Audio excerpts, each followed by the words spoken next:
क्रोध हमारी सोचने समझने की शक्ति को नष्ट कर देता है। क्रोध में लिया निर्णय कभी भी उचित नहीं है। क्रोध हमारी बुद्धि में भटकाव पैदा करता है। अक्सर क्रोध के कारण हम गलत निर्णय ले लेते हैं, जिसके कारण कभी कभी हमारा सब कुछ नष्ट हो जाता है। क्रोध व्यक्ति के जीवन में सभी प्रकार की असफलताओं का मूल कारण है। लालच और वासना के अलावा क्रोध ऐसा तीसरा बड़ा कारण है जो हमें नर्क के द्वार की तरफ ले जाता है।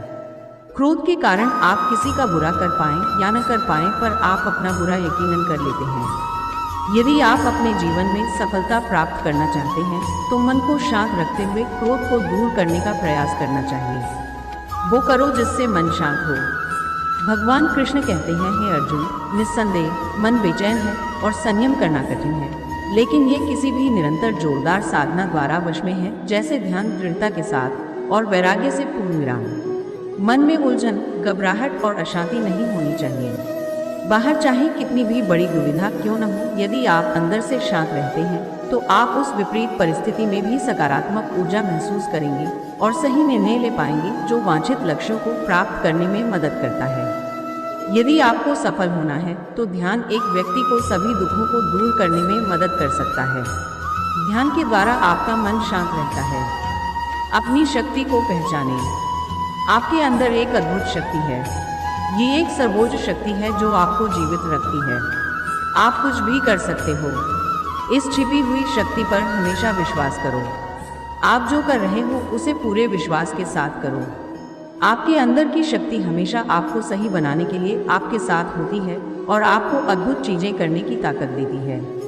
कर्तव्यों से कभी दूर मत भागो। कर्तव्यों से दूर भागना सफलता का रास्ता नहीं है, इसलिए हमेशा कर्तव्यों को पूरी लगन के साथ पूरा करें। कर्तव्य हमारा अपने लिए भी है, अपने माता पिता, परिवार, मित्र, शिक्षक, देश एवं समाज सभी के लिए होता है। इन सभी के लिए हमारी नैतिकता जो कुछ करने के लिए कहती है वही हमारा कर्तव्य है। पूर्ण विराम। बिना अपेक्षा के हमें जो करना चाहिए वही कर्तव्य की श्रेणी में आता है। कभी संदेह मत कीजिए। भगवद गीता के अनुसार एक संदिग्ध व्यक्ति को इस दुनिया में शांति नहीं हो सकती है।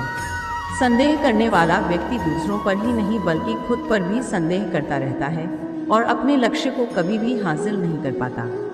आप जो भी कर रहे हैं उसे पूरे विश्वास के साथ करने से ही आप सफल हो सकते हैं। यदि आपको ये संदेह है कि आप सफल होंगे या नहीं तो आप अपनी ही सफलता पर संदेह कर रहे हैं। जहाँ संदेह होता है वहाँ विश्वास नहीं होता। इसलिए कभी संदेह मत कीजिए बल्कि अपने आप पर पूरा विश्वास रखकर आगे बढ़िए। डर का सामना करो। डर से बचने का सिर्फ एक ही तरीका है कि उसका सामना किया जाए। यदि आपके अंदर कुछ खोने का डर रहेगा तो आप कुछ भी बड़ा नहीं पा सकते। किसी भी समस्या का दृढ़ता से सामना करना चाहिए। ये अंदाजा लगाना मुश्किल नहीं है कि अगर कोई डर न हो तो जीवन कितना सुंदर होगा। धार्मिकता के मार्ग पर चलें। महाभारत में एक स्थिति थी जहां अर्जुन दुविधा में थे और वो कृष्ण से पूछते हैं कि क्या वह अपने ही भाइयों के खिलाफ लड़ने के लिए सही है। पूर्ण विराम। कृष्ण ने उत्तर दिया कि तुम बुराई से लड़ रहे हो, चाहे वे तुम्हारे भाई ही क्यों न हो। बुराई को नष्ट करना सही है। चाहे जो भी परिस्थिति हो, हमेशा धार्मिकता के मार्ग पर चलो। ध्यान करो और अपनी आत्मा से पूछो कि क्या सही है। पूर्ण विराम। आपके अंतरात्मा की आवाज़ भगवान की आवाज़ होती है। भगवान की आवाज़ को अंतरात्मा की आवाज़ के रूप में सुना जा सकता है और ये केवल तब किया जा सकता है जब हम कुछ समय के लिए शांत मन से ध्यान करते हैं। परिणामों की परवाह मत करें। कर्म करना आपका कर्तव्य है। परिणामों की परवाह मत करें।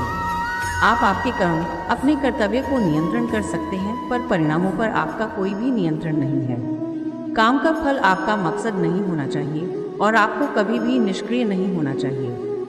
हमारे अधिकांश फैसले तब प्रभावित होते हैं जब हम उनके परिणामों के बारे में ज़्यादा सोचने लगते हैं। यदि सिर्फ आप पुरस्कार के बारे में सोचते रहेंगे तो कर्म कैसे कर पाएंगे। इसलिए केवल कर्म करें। जो व्यक्ति परिणामों की चिंता नहीं करता वो कभी भी हार नहीं सकता।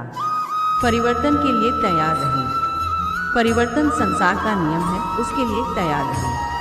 परिवर्तन ही जिंदगी का सार है, चाहे वह जिंदगी हो या कुछ और। परिवर्तन के लिए